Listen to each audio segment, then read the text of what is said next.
우리 하나님의 말씀 같이 함께 낭독하겠습니다. 주보 3면에 시편 62편 1절에서부터 8절까지 우리 같이 천천히 한 목소리로 낭독하겠습니다. 나의 영혼이 잠잠히 하나님만 바라며 나의 구원이 그에게서 나는도다. 오직 저만 나의 반석이시요 나의 구원이시요 나의 산성이시니 내가 크게 요동치 아니하리로다. 넘어지는 담과 흔들리는 울타리 같은 사람을 죽이려고 너희가 일제히 박격하기를 언제까지 하였느냐. 저희가 그를 그 높은 위에서 떨어뜨리기만 꾀하고 거짓을 즐겨하니 입으로는 축복이요 속으로는 저주로다. 나의 영혼아 잠잠히 하나님만 바라라. 대저 나의 소망이 저로 쫓아나는도다. 오직 저만 나의 반석이시요 나의 구원이시요 나의 산성이시니 내가 요동치 아니하리로다. 나의 구원과 영광이 하나님께 있으며 내 힘과 내 반석과 피난처도 하나님께 있도다. 백성들아 쉬쉬로 저를 의지하고 그 앞에 마음을 더하라. 하나님은 우리의 피난처시로다. 아멘. 찬양. 나의 영혼이 잠잠히 하나님만 바라며 찬양 드리겠습니다.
주일이 되었습니다.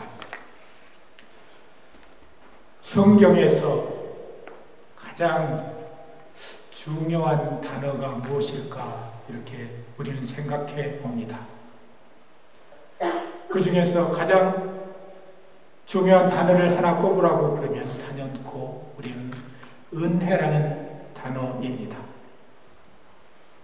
하나님이 주신 이 은혜를 우리가 구할 자격이 우리에게는 없음에도 불구하고 우리는 하나님의 그 은혜 없이는 살 수 없는 연약한 존재임을 압니다. 그런 우리들에게 하나님께서 값없는 은혜를 베푸시고 우리의 죄를 용서하셨습니다. 이처럼 중요한 단어인 은혜를 히브리어로 헤세드라고 합니다. 성경에서 이 단어가 가장 처음 언급된 곳은 창세기 19장 10절입니다. 우리가 잘 아는 이야기입니다. 하나님의 사자들이 소돔과 고모라를 심판하기에 앞서 그 소돔 땅에 살고 있는 아브라함의 조카인 롯에게 먼저 찾아가 그 사실을 알렸을 때 이 아브라함의 조카 롯은 주께서 큰 인자를 내게 베푸사 내 생명을 구원하셨습니다 라고 고백합니다. 이 부분에서 천사가 롯에게 보여준 호의를 우리는 헤세드라고 합니다. 이 헤세드는 어떤 보상을 바라고 베푸는 동정이 아니라 하나님께서 우리 인간에게 보여주신 조건 없는 사랑을 뜻하는 것입니다. 헤세드는 은혜, 긍휼, 자비, 인자를 의미하는 단어입니다. 또 헤세드를 동사로 표현하면 이 하사드라고 말하는데 사랑하다, 연모하다, 자비하다는 뜻을 가진 단어에서 유래되었습니다. 이 단어는 사실 굉장히 궁극적인 단어에서 여러 가지 뜻을 포함하고 있는데 열심, 친절, 은혜, 자비, 은총, 인자, 긍휼 등을 포함하고 있습니다. 이 은혜는 진리, 에메트와 함께 하나님 나라의 기초를 이루는 중요한 진리의 본질을 담고 있는 것입니다. 예수님을 통해 나타난 독생자의 영광은 은혜와 진리가 충만하게 나타난 것이라고 요한복음 1장 14절에 말씀하고 있습니다. 말씀을 자세히 더 살펴보면 요한복음 1장 14절 말씀이 육신이 되어 우리 가운데 거하시매 우리가 그의 영광을 보니 아버지의 독생자의 영광이요 은혜와 진리가 충만하다라고 말씀하고 있는 것입니다. 바로 이 은혜가 히브리어로 헤세드인 것입니다. 이 구약의 시편에서 하나님의 은혜와 긍휼을 표현하는 그런 형상이 있는데 그것은 두 가지로 볼 수 있습니다. 오늘 우리가 읽었던 이 본문 속에 나타나 있는 하나는 산성, 영어로는 포트레스라고도 하고 또 스트롱홀드라고도 표현합니다. 또 하나의 단어는 바로 피난처입니다. refuge. 우리가 이 피난처라는 말을 우리가 늘 그리스도인들은 많이 합니다. 하나님은 우리의 피난처시오 환난 날에 만날 큰 도움이시라 라고 우리는 늘 고백합니다. 사실 이 옛날 산성의 모습을 여러분들이 유럽에 있는 여러 그 성곽이나 그것을 보면은 우리가 충분히 상상할 수 있습니다. 높은 요새 지역에 견고한 돌성이 둘려져 있고 성곽이 있고 망대가 있는 곳이 바로 피난처 산성인 것입니다. 힘과 보호의 원천이신 하나님을 설명하는 비유로 이 말이 특히 시편에는 자주 사용되어 있습니다. 이 산성이라는 뜻은 우리의 적으로부터 우리를 보호하고 우리를 지키는 공격으로부터, 적의 공격으로부터 지킬 때 산성이라는 의미를 많이 표현하고, 피난처라는 것은 우리가 그 안에서 온전한 평화를 누리는 쉼을 얻는 것을 피난처라 하는 것입니다. 오늘 본문 시편 62편 1절에서 8절 이 본문에서는 하나님의 긍휼과 자비를 의지하는 주의 백성에게 다가오는 여러 혼란과 고난이 있지만 그 속에서도 우리를 지키시는 산성이시오 요새이신 주의 도우심을 우리에게 말씀하고 있는 것입니다. 특별히 우리가 읽은 이 내용을 세 가지로 요약하면 1절부터 2절은 구원의 하나님에 대해서 말씀하고 있고 3절부터 4절은 핍박 속에 있는 의인에 대해서 설명하고 있습니다. 나머지 5절부터 8절은 하나님이 주신 그런 놀라운 어떠한 고난 속에서도 굴하지 않고 꿋꿋하게 하나님의 백성으로서 하나님의 말씀을 받은 자로서 하나님의 자녀로서 꿋꿋하게 살아가는 성도의 모습이 새겨져 있는 것입니다. 저는 오늘 본문 속에서 우리에게 이 시대에 주시는 정말 은혜, 이 헤세드는 무엇일까? 라고 여러분과 함께 생각하며 또 함께 은혜를 나누고자 하는 것입니다. 제일 먼저 하나님의 자녀에게 고난은 늘 찾아오지만 그것들 앞에서 의연하고 견고히 서야 하는 것입니다. 오늘 본문에서 다윗은 사악하고 거만한 자들의 음모와 핍박에 정면으로 부딪히며 대적하였습니다. 그는 고난과 시련 속에서 하나님의 은혜와 언약을 굳게 잡고 의연하게 살았던 사람인 것입니다. 오늘 이 시대를 사는 우리는 성도로서 정말 우리 마음을 굳게 하고 이 시대에 일어나고 있는 모든 일들 속에서 우리가 정말 의연하게 대처해야 한다는 그런 과제를 우리는 부여받고 있습니다. 그 어느 시대보다도 세상은 어두워져 가고 또 기후나 모든 면들 속에서 이렇게 우리에게 재해로 다가옵니다. 사람들은 하나님의 말씀에서 점점 멀어져 가고 있는 그런 시대 속에 우리는 살고 있습니다. 우리 성도들은 모두 연약한 인간이어서 흔들리는 존재가 될 수밖에 없습니다. 본문에서 다윗은 자신이 넘어지는 담과 흔들리는 울타리 같다고 표현했습니다.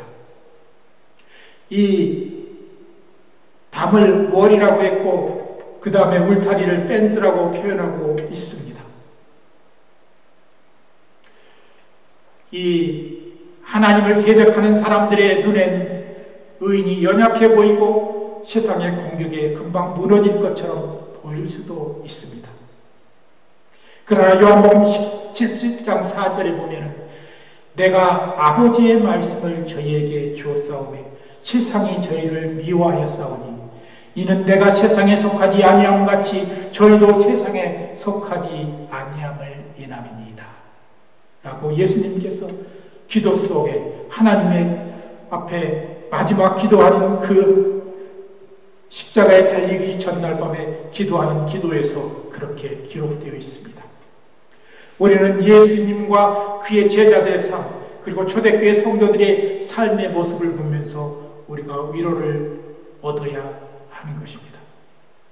기독교 역사를 보면 우리의 믿음의 선진들이 삶이 늘 꺾이고 넘어지는 것처럼 보였지만 하나님께서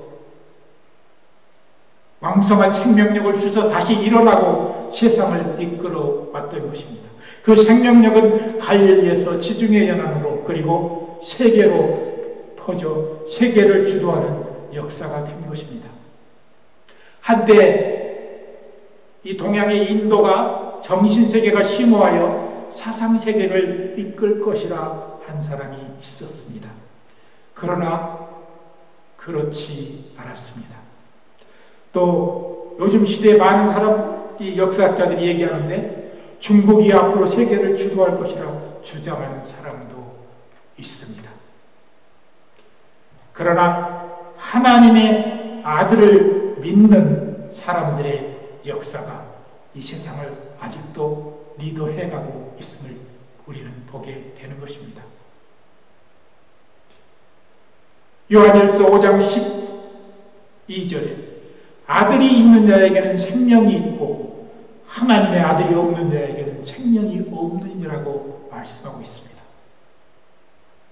우리가 다 같이 세상 속에서 믿는 자이건 믿지 않는 자이건 함께 삽니다. 그러나 하나님의 아들이 우리 속에 있는 사람과 그렇지 않는 사람은 후에 커다란 차이가 있다는 사실을 우리는 분명하게 깨닫고 우리 스스로 그리스도인인 것을, 아니 하나님의 자녀인 것을 자랑스럽게 생각하고 그렇게 우리가 살아야 한다는 것입니다. 두 번째, 오늘 본문 속에서 우리에게 주는 교훈이 있습니다. 의인의 삶은 사랑과 정의의 삶이기에 항상 악한 자의 핍박을 받습니다. 오늘 본문 3절 4절을 보니 너희가 일제히 공격하기를 언제까지 하려느냐. 그들이 우리를 그의 높은 자리에서 떨어뜨리기만 꾀하고 거짓을 즐겨하니 입으로는 축복이요 속으로는 저주로다 라고 하고 있습니다. 늘 악한 자들은 무리를 모아서 선하고 의로운 사람을 공격합니다. 의인들을 천지나락으로 떨어뜨리려 합니다. 입으로는 자유니 민주니 하면서 속으로는 선한 사람을 질투하여 자기 소유나 지위가 위협받기가 될까 근심하여 선한 사람들을 저주하고 틈만 나면 공격하는 것 같습니다. 오늘날 지금 이 순간에 미국과 한국에서 일어나고 있는 그런 정치적, 사회적 사건들이 바로 이것을 대변하고 있습니다. 이제 하나님께서 오늘 우리에게 주신 세 번째 교훈이 있습니다. 아무리 세상이 악하고 혼란하지만 하나님은 그의 자녀들을 구원하시어 그의 산상에 서게 하시며 백성을 피난처에 거하게 하십니다. 19세기 초에 우리가 드리는 찬송의 시 중 80편을 쓴 영국의 헨리 프란시스 라이트가 있습니다. 이 목사님은 어렸을 때 고아였습니다. 왕실의 자선학생으로 더블린 트리니티 대학을 졸업하고 목사가 되었습니다.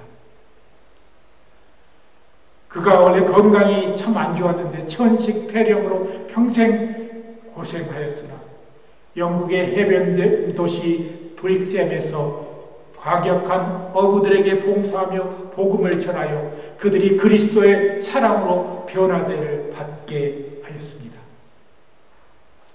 여기서 그가 쓴 찬송시가 우리가 잘 아는 십자가를 내가지고 또 우리가 항상 우리 입속에 되뇌이는 찬양하라 내 영혼아를 그는 기록했습니다.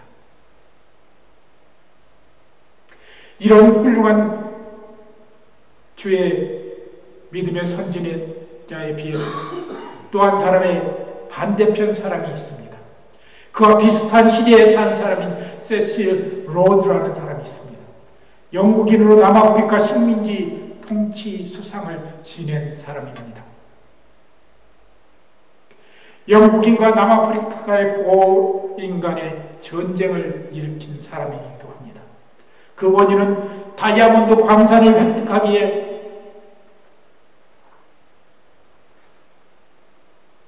전쟁을 일으키고 원주민들을 억압하고 그런 삶을 자기의 유익을 위해서, 자기의 권력을 위해서 그렇게 길지 않은 삶을 산 사람이었습니다. 그런데 그가 48세에 갑자기 병들어 죽음을 앞두고 한 말이 있습니다.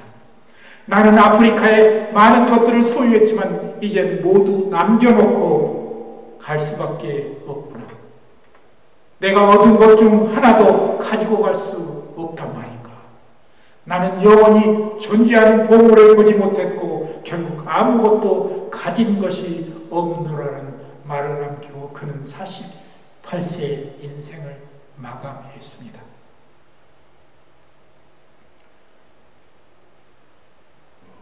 우리가 하나님의 자녀로 세상을 살다 보면 고난을 만나며 핍박을 당하게 됩니다. 시대마다 상황은 다르지만 여러 모양으로 고난을 겪으며 난감한 상황에 빠지기도 하는 것입니다. 이럴 때 우리 예수께서 우리에게 말씀하십니다.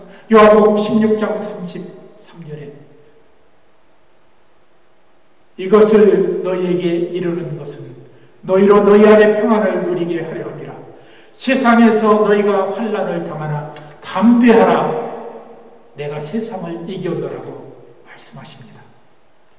우리 주님은 우리를 반드시 일으켜 세워 그의 산성에 이르게 하시며 그의 피난처에 거하게 하실 것입니다. 우리가 보는 이 한국 성경 속에 이 제일 많이 등장하는 단어가 바로 여호와라는 단어가 약 7,020회 정도 나온다고 합니다. 그 다음은 하나님이라는 단어가 4,060회.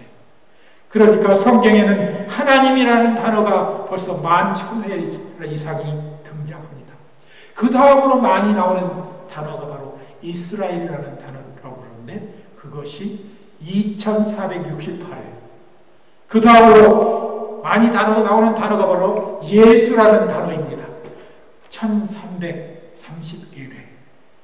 그리고 이 한국어 성경의 동사어로 가장 많이 나오는 단어는 사랑하다라는 단어라고 합니다.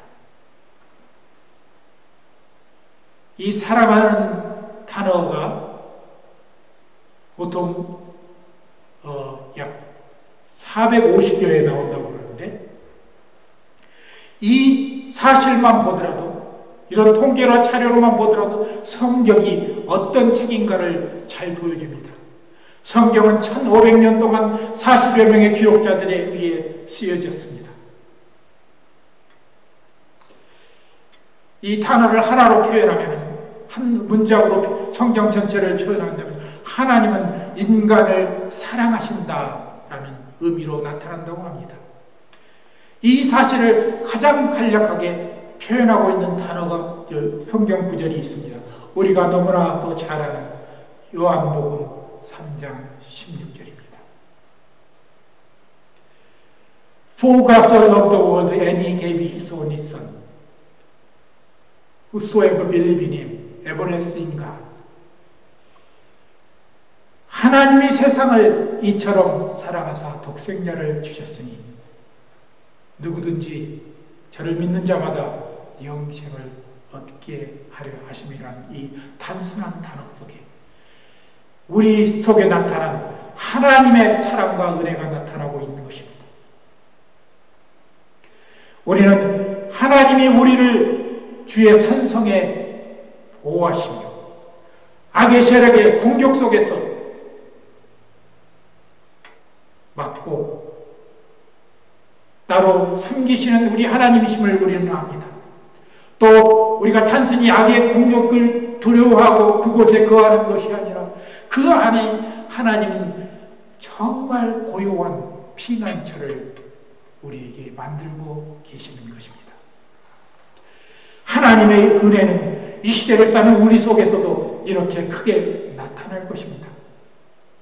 여러분들, 세상이 어수선하고 수많은 우리가 가슴 아파하는 일들이 일어난다 할지라도 하나님은 주의 자녀를, 당신의 자녀를 지키실 것입니다. 그리고 자녀들을 그 높은 곳에 아무도 공격하지 못하는 그런 산성에 있게 하시며 그 안에 있는 아름답고 평안한 피난처로 우리를 이끄실 것입니다. 우리가 늘 우리의 삶 속에서 이런 것들을 느끼고 경험하며 사는 성도가 되기를 원합니다. 믿음이 있는 사람들은 소망이 있다고 합니다. 또 소망이 있는 사람들은 그리스도의 사랑을 실천하고 산다고 합니다. 오늘 또 우리 믿음의 교회 성도들이 주 안에서 주의 은혜를 느끼며 하나님이 마련하신 산성과 피난처 안에 거하는 성도가 되시기를 예수 그리스도의 이름으로 간절히 기도드립니다. 함께 기도하겠습니다.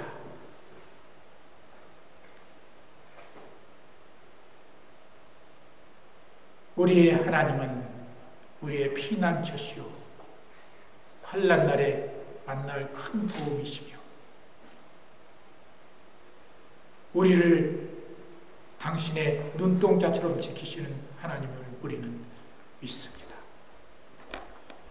그 하나님의 은혜가 단순히 우리를 하나님의 자녀로 구원하시는 것만이 아니라 우리의 삶의 순간 속에서 우리를 하나님의 높은 산성 위에 거하게 하시고 아름답고 평안한 피난처에 거하게 하시는 우리 하나님을 믿습니다. 우리가 그 은혜를 늘 느끼며 늘 체험하며 사는 성도들 되게 하여 주시옵소서. 감사드리며 예수 그리스도의 이름으로 간절히 기도드리옵나이다. 아멘. 우리 찬송가